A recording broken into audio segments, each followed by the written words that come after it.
کہ اللہ مسبب الاسباب ہے، وہ اسباب کا پابند نہیں ہے، وہ اسباب کا محتاج نہیں ہے، اسباب اس کے محتاج ہیں۔ اگر یہ یقین ہے تو اللہ پر ایمان ہے، یہ نہیں ہے تو تمہارا ایمان اسباب پر ہے، وسائل پر ہے، ذرائع پر ہے، مادیات پر ہے، اللہ پر نہیں۔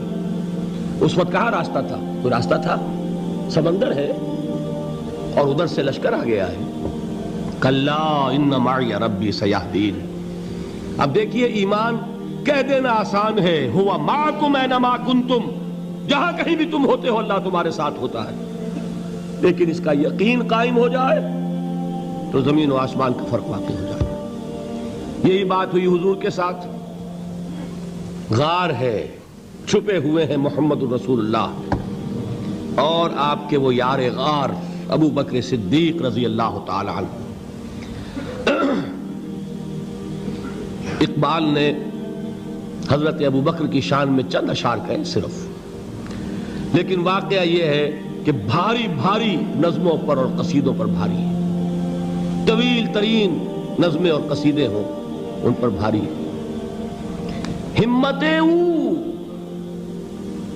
ابو بکر کی ہمت جو ہے، کشت ملت را جو ابر، جیسے بارش سے کھیتی اپجتی ہے، ابو بکر کی ہمت اور عزیمت اس امت کو اسی طرح سینچنے والی ہے۔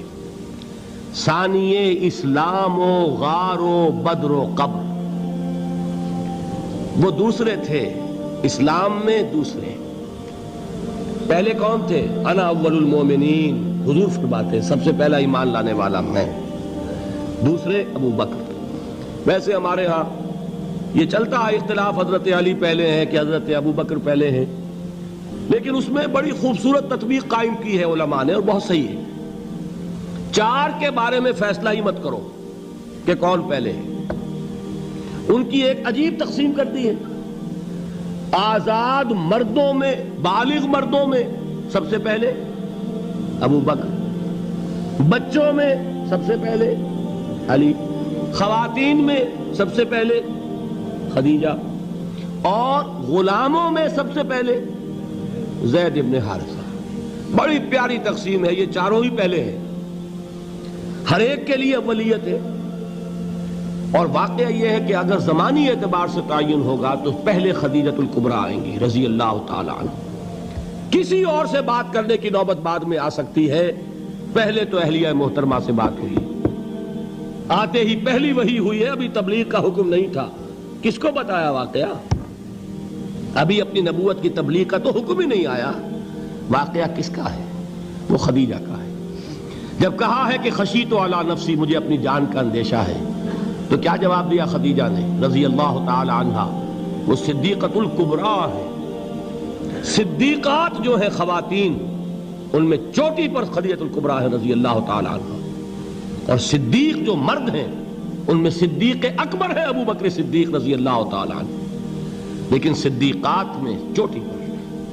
جب حضور نے فرمایا خشیت علی نفسی، کیا فرمایا؟ کیا عرض کیا؟ کیسے تسلی دی؟ نہیں نہیں، اللہ آپ کو ضائع نہیں کرے گا، آپ غریبوں کے ہمدرد ہیں، آپ مساکین کے تکالیف رفع کرنے والے ہیں، آپ بیواؤں کی سرپرستی کرتے ہیں، آپ مسافروں کی خدمت کرتے ہیں، اللہ آپ کو ضائع نہیں کرے گا۔ یہ یقین ہے اس خاتون کے اندر۔ خیر وہ ایک علیحدہ بات ہو جائے گی۔ میرے دل پر حضرت خدیجہ رضی اللہ تعالیٰ عنہ کی شخصیت کا بڑا گہرا نقش ہے، جو وہ کوئی اور ہی وقت اور موقع ہوا تو بیان ہوگا۔ بہرحال اقبال نے ایک مصرے میں جو چار اولیتیں جمع کر دی ہیں، ہمت او کشت امت را چو ابر، ثانی اسلام و غار و بدر و قبر۔ اسلام میں حضور کے بعد پہلے کون؟ ابو بکر۔ غار میں حضور کے ساتھ کون؟ ابو بکر۔ بدر کی رات اللہ کا رسول سربسجود، وہ جھاڑ، وہ گھاس پھوس کی جو جھوپڑی بنائی گئی تھی، اور وہاں تلوار ننگی لے کر پہرا دینے والا کون؟ ابو بکر۔ اور اس حجرہ عائشہ میں محمد کے بعد سب سے پہلے دفن ہونے والا کون؟ ابو بکر رضی اللہ تعالی عنہ وصلی اللہ علیہ وسلم۔ وہ جو معاملہ میں سنا رہا تھا غار ثور کا، حضرت ابو بکر بھی حضور کے خیال سے لرز گئے ہیں. آپ کو یاد ہوگا کہ جا کر پہلے تمام جتنے سوراخ تھے انہیں بند کیا ہے.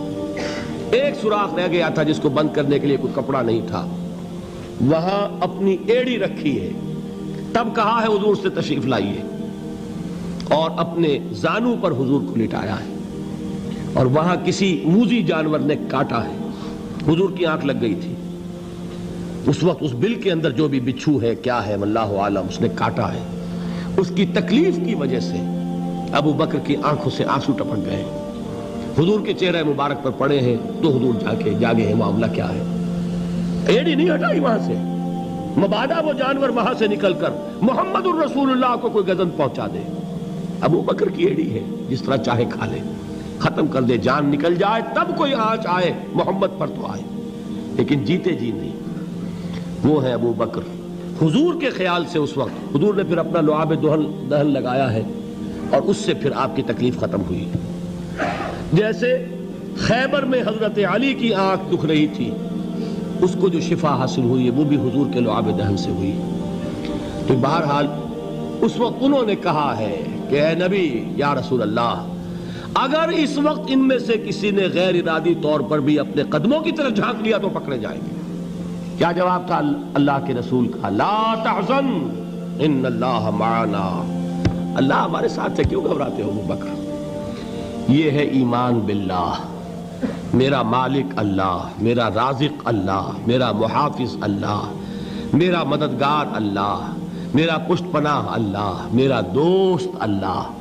یہ دوستی ہے اللہ کی جو لب لباب ہے, حاصل ہے ایمان کا. اسی کا نام ولایت ہے. اولیاء اللہ کے سروں پر سینگ نہیں ہوتے. جس کے دل میں ایمان راسخ ہو چکا ہو وہی اللہ کا ولی ہے. جسے اللہ پر یقین ہو چکا ہے وہی اللہ کا ولی ہے. جسے یقین ہے اللہ میرے ساتھ ہے, میرا مددگار, میرا پشت پناہ, میرا ساتھی, میرا دوست, میرا محبوب, میرا محب.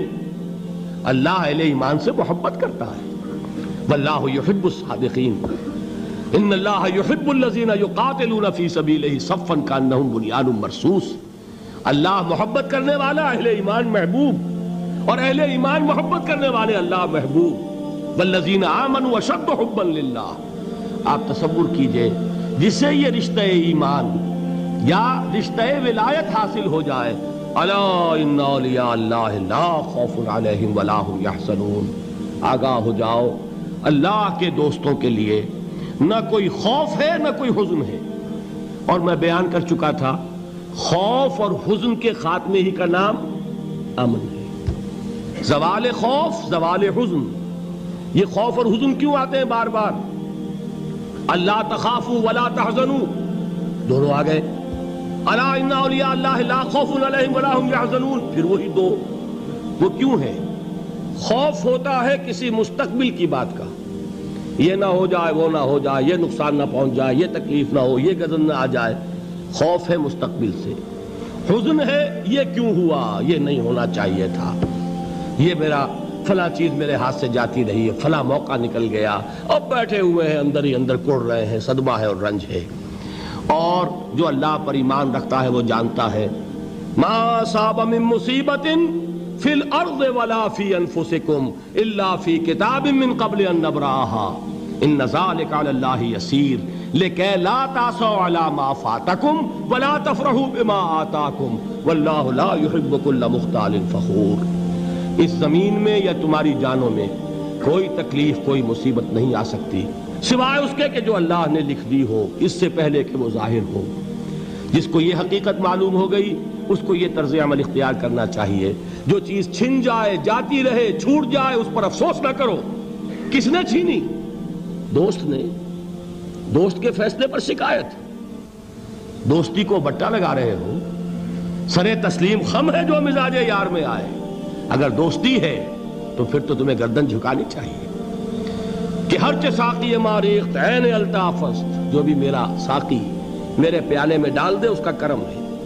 جو اس کی طرف سے آئے اس پر کوئی رنج نہیں, کوئی صدمہ نہیں, کوئی غم نہیں, کوئی شکایت نہیں, کوئی شکوہ نہیں.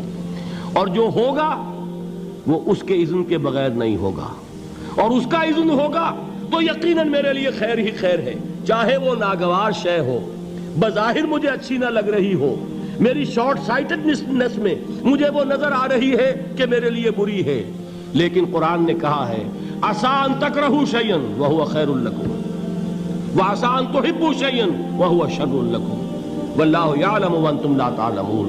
ہو سکتا ہے تم کسی چیز کو ناپسند کرو درحال ہے کہ اسی میں تمہارا خیر ہو، اور ہو سکتا ہے تم کسی چیز کو پسند کرو درحال ہے کہ اس میں تمہارا شر ہو۔ اللہ جانتا ہے، تم نہیں جانتے۔ جب مجھے یہ بات معلوم ہو گئی، میں نے اپنا معاملہ اللہ کے حوالے کیا۔ سپردم بے تو مایا خیش را تو دانی حساب کم و بیش را، اے رب جو تو چاہتا ہے وہ ہو، تیرے علم میں جو شے میرے لیے خیر ہے وہ ہو جائے، میری کوئی پسند نہیں، میری کوئی چاہت نہیں، یہ ہے راضی برضائے رب۔ اکبر الہ آبادی نے اسے کہا ہے رضائے حق پہ راضی رہ، یہ حرف آرزو کیسا، خدا خالق، خدا مالک، خدا کا حکم تو کیسا۔ جب میں آ گیا بیچ میں، میری پسند، میری مرضی، میری خواہش، میری چاہت، یہی تو شرک ہے۔ ما شاء اللہ کان وما لم یشاء لم یکن، جو اللہ نے چاہا وہ ہوا، جو اس نے نہیں چاہا نہیں ہوا، اختیار اس کا ہے، میرا تو نہیں۔ رضائے حق پہ راضی رہ، یہ حرف آرزو کیسا، خدا خالق، خدا مالک، خدا کا حکم تو کیسا۔